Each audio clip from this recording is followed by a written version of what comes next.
ज़ैन कुरैशी साहब के हवाले से खबर आई और उसने तहलका मचा दिया सोशल मीडिया पर। मैंने तहरीक इंसाफ के टोटल 5 लीडर्स के साथ रब्ता किया। 5 में से एक लीडर पीटीआई के ने एक कॉलर रहनी की। एक ने मुझे कहा कि उनकी मेहर बानो कुरैशी से बात हुई है और मेहर बानो कुरैशी से उनकी 2-3 बार बात हुई है और मेहर बानो कुरैशी ने उनको कहा है कि ऐसी कोई बात नहीं है। लेकिन पीटीआई के 3 रहनुमाओं ने मुझे इस बात को कंफर्म कर दिया है कि ज़ैन कुरैशी बगावत कर गए हैं और ज़ैन कुरैशी पार्टी छोड़कर और वोट देने के लिए आमादा हो गए हैं। और पीटीआई के पास जो तफसीलात हैं वो ये हैं कि तहरीक इंसाफ के 11 लोग इस वक्त जो हैं वो लोटे बन चुके हैं और वो 11 जो हैं उनके हवाले से मैंने लास्ट वीडियो के एंड में आपको बताया था कि उन 11 लोटों में से एक लोटे ने अपने एक टीम मेंबर को, स्टाफ मेंबर को बुलाया और उसने फिर पीटीआई को बता दिया कि ये 11 लोग हैं। ये उसी तरह से हुआ है जैसे सिंध हाउस में हुआ था वाकया। सिंध हाउस वाला मैं आगे चल के बताता हूँ कि पीटीआई कैसे उस वक्त भी बेखबर थी और आज भी पीटीआई कैसे बेखबर थी। लेकिन ज़ैन कुरैशी साहब के हवाले से अब से तकरीबन 3 घंटे पहले सोशल मीडिया पे ये बात आ गई थी कि ज़ैन कुरैशी साहब जो हैं वो उनके हवाले से सोशल मीडिया पे बात आई। सबसे पहले हमारे दोस्त हैं असद चौधरी साहब, उन्होंने लिखा और उसके बाद फिर लोग लिखते चले गए और डिस्कशन बढ़ती चली गई। और इस वक्त तो ट्विटर में सबसे ज़्यादा बात जो है वो हो रही है ज़ैन कुरैशी साहब के हवाले से। इन 3 घंटों में ज़ैन कुरैशी साहब के हवाले से कोई तरदीदी बयान ना उनका आया है ना उनकी फैमिली का आया है। और मेरी जो उनके फैमिली ज़राए से बात हुई है, ज़ैन कुरैशी साहब किसी के साथ राब्ते में नहीं है, इवन कि वो अपनी अहलिया के साथ भी राब्ते में नहीं है। जो उनकी अहलिया जो है वो इस वक्त बैरून मुल्क मौजूद है, उनके बच्चे भी बैरून मुल्क मौजूद हैं। ज़ैन कुरैशी जो है वो ये हो नहीं सकता कि उनके पास मोबाइल ना हो या उन तक ये बात पहुंच ना रही हो, क्योंकि उनका अगवा वाला मामला नहीं है, ना ही उनका ये वाला मामला है, उनकी अहलिया वाला मामला है। जब उनकी अहलिया वाला एपिसोड हुआ तो उस पर मेहर बानो कुरैशी साहब ने ट्वीट किया और उसके बाद पूरा पाकिस्तान उनके साथ खड़ा हो गया और फिर उनकी अहलिया को छोड़ना पड़ गया। ये ज़रूर है कि उनकी अहलिया को अगवाकारों ने जब अगवा किया तो उनके साथ कोई फीमेल नहीं थी गाड़ी में और सारे मेल थे।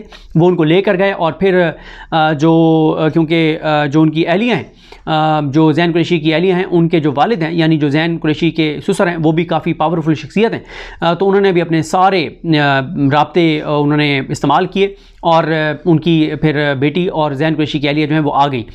लेकिन इस लम्हे तक ज़ैन कुरैशी की कोई तरदीद नहीं आई। क्योंकि इस वक्त तक क्यों नहीं तरदीद आई? देखें, इसलिए ज़ैन कुरैशी की तरदीद नहीं आई कि अगर तो मौलाना फजल रहमान अभी अनाउंस कर देते हैं कि मौलाना फजल रहमान जो है वो वोट देने आ रहे हैं और चीज़ें तय हो गई हैं, फिर तो ज़ैन कुरैशी का वीडियो पैगाम आ जाएगा कि ऐसी कोई बात नहीं है, मैं ये कैसे कर सकता हूँ। क्योंकि फिर ये होगा कि टोटल 4 वोट चाहिए होंगे कौमी असम्बली में, तो वो 4, क्योंकि 11 लोग पीटीआई के टूटे हुए हैं, तो 4 लोगों से वोट जो है वो डलवा दिया जाएगा और ज़ैन कुरैशी साहब को शायद बचा लिया जाए और ज़ैन कुरैशी इनकार कर दें कि मैंने तो ऐसी कोई बात नहीं थी। लेकिन अगर मौलाना नहीं आते तो फिर वो जो प्लान सी कहा जा रहा है, प्लान बी कहा जा रहा है या सी कहा जा रहा है, उसमें फिर ज़ैन कुरैशी साहब शामिल हैं वोट डालने वालों में। कल को ज़ैन कुरैशी साहब जितनी मर्जी सफाइयाँ दें, लेकिन पीटीआई के 3 लीडर्स ने मुझे कंफर्म किया है, बल्कि मैं आपको शायद लास्ट वीडियो में मैंने आपको बता दिया था या नहीं बताया था तो दोबारा बता देता हूँ कि मुझे पीटीआई के जिस पॉलिटिकल लीडर से मेरी बात हुई तो उसने मुझे कहा कि मेरा सर फट रहा है, मेरी बुरी हालत है कि मैं तो तसव्वुर नहीं कर सकता था कि ज़ैन कुरैशी ये करेगा जो ज़ैन कुरैशी ने कर छोड़ा है। तो पीटीआई के 3 अहम रहनुमा इस बात को की तस्दीक कर रहे हैं। गो के कुछ पार्टी रहनुमाओं की जानिब से जो मेहर बानो कुरैशी हैं उनके ऊपर दबाव है कि आप इसकी तरदीद करें, आपको मौक़िफ़ बयान करें। लेकिन जब ज़ैन कुरैशी खुद ही खामोश हैं और रब्ता नहीं कर रहे तो फिर कैसे वो रब्ता करें?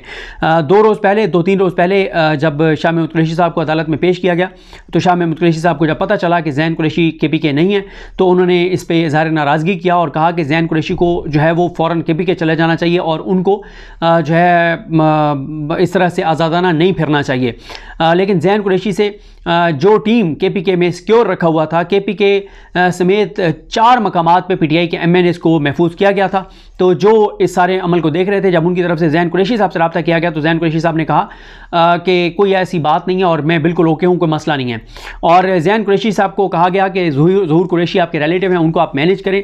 तो उन्होंने ये कहा कि चलें करते हैं। और उसके बाद ज़रा ये बताते हैं कि औरंगज़ेब खिची साहब को भेजा गया कि आप जाकर और ज़हूर कुरैशी से मिलें, बात करें। और बजाय इसके कि जो ज़हूर कुरैशी हैं वो वापस आते, ज़रा ये दावा करते हैं कि औरंगज़ेब खिची भी उनके साथ मिल गए। और इस वक्त तक औरंगज़ेब खिची का नाम भी कंफर्म किया जा रहा है कि औरंगज़ेब खिची भी कंप्रोमाइज़्ड हैं और कंप्रोमाइज़ हो चुके हैं।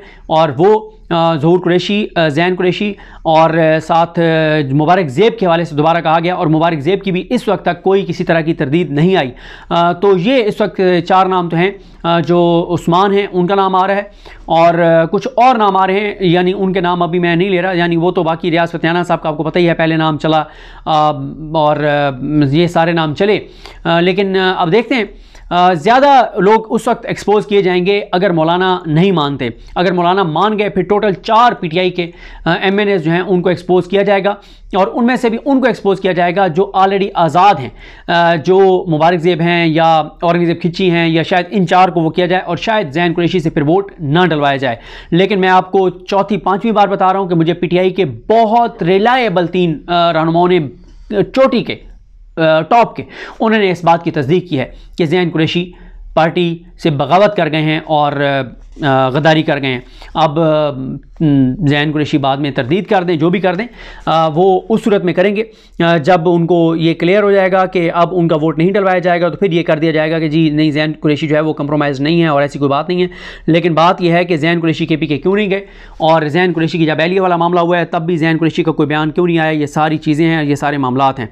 अच्छा, इसके अलावा जी आपको बता दें कि इस वक्त मौलाना साहब के घर जो है वो भी पहुंच चुके हैं, अख्तर मेंगल साहब वो भी वहाँ पे पहुँचे हुए हैं। लेकिन मौलाना साहब जो हैं उनका मामला ये है मौलाना साहब का कि मौलाना साहब ये ज़रूर ख़बर आई है, हमारे दोस्त हैं मुगीस अली साहब, उन्होंने ये ख़बर दी है कि वो ये कह रहे हैं मौलाना साहब के आज मैं वोट नहीं करूंगा और एक दिन और दें। लेकिन प्रिंसिपली जो है वो यही खबरें आ रही हैं कि मौलाना साहब इस 2 शिकों के ऊपर इख्लाफ चल रहा है।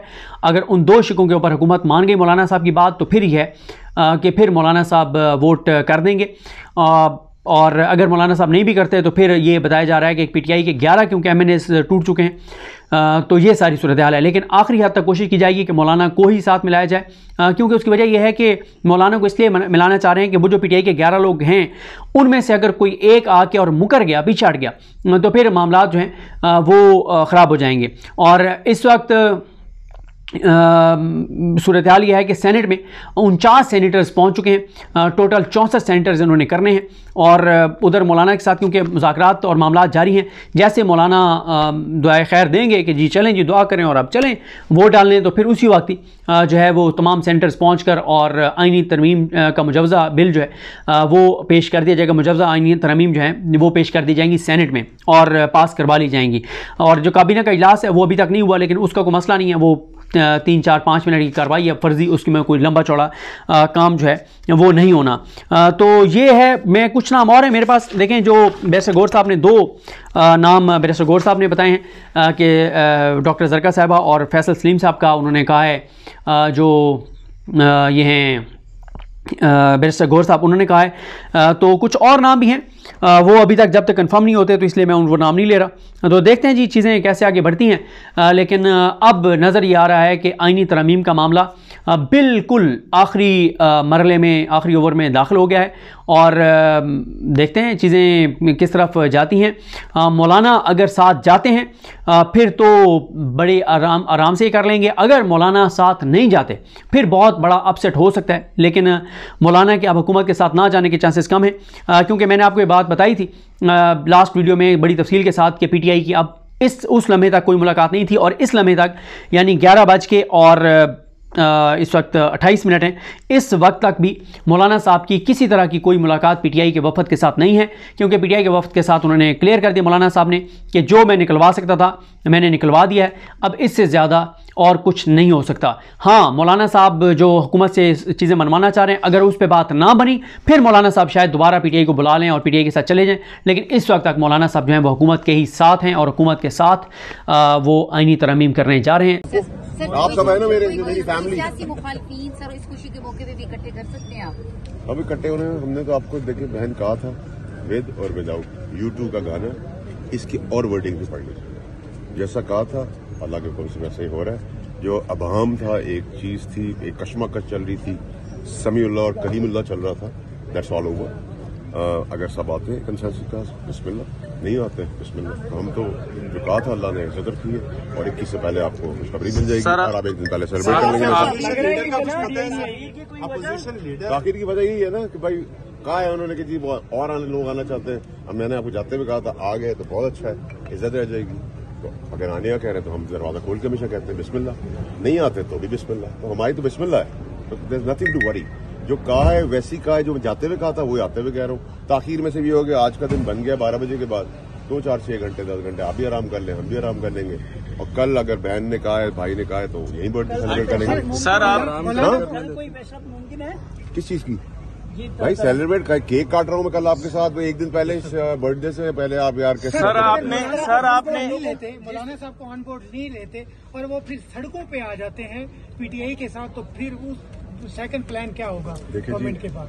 पीटीआई ने तो अभी 18 तारीख को भी पूरे मुल्क ही एहतजाज किया था, तो आपने कोई मक्खी का बच्चा भी देखा था? अगर आपने देखा हो तो मुझे बता दें। अगर मौलाना साहब मौलाना साहब की बात का जवाब मैं कल दूंगा, नहीं तो कल का सवाल आप मुझसे आज कर रहे हैं कि 13 घंटे पहले आज का कर रहे हैं, 13 घंटे पहले कर रहे हैं। सर आज का एक सवाल, अगर मौलाना साहब के साथ कल पीटीआई इत्तेफाक नहीं करती तो क्या मौलाना साहब वोट करेंगे? देखिए, हमारा सवाल ये होना चाहिए कि आईनी तरमीम पास होगी, आज की तारीख में अल्लाह के हुक्म से इंशाअल्लाह पास होगी, विद और विदाउट। सब होंगे तो और अच्छा होगा, नहीं होंगे तो भी अच्छा होगा। तो हमारा तो इट्स विन विन। मौलाना साहब के अल्हम्दुलिल्लाह 3 जजेस के पैनल पे में से कितने लोग आपके साथ मौजूद?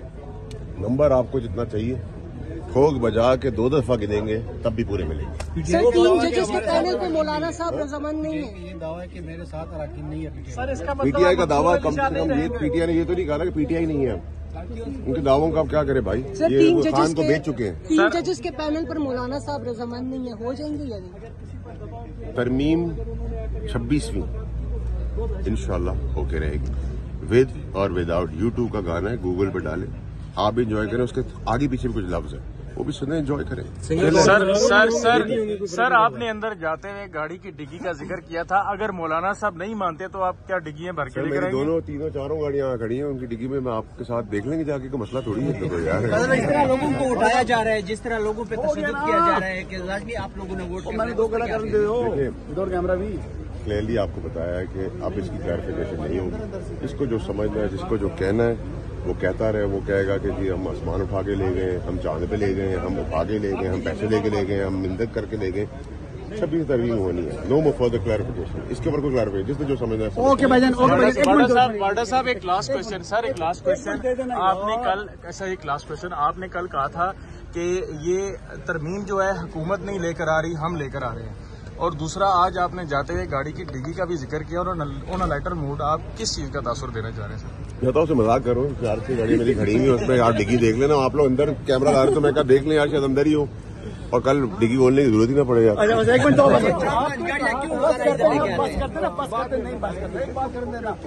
अब यार आप आगे 1:30 बजे आप मुझसे पूछेंगे तो ज्यादा मजेदार बात नहीं हुई। कल आप मुझसे पूछेंगे जब हम सेलिब्रेट कर रहे होंगे। कितनी मजेदार भाई बताऊं। अब तो कमीज उतार के बंदे जमा कर रहे हैं, तो शर्ट उतारे तो बंदे जमा कर लेना भाई।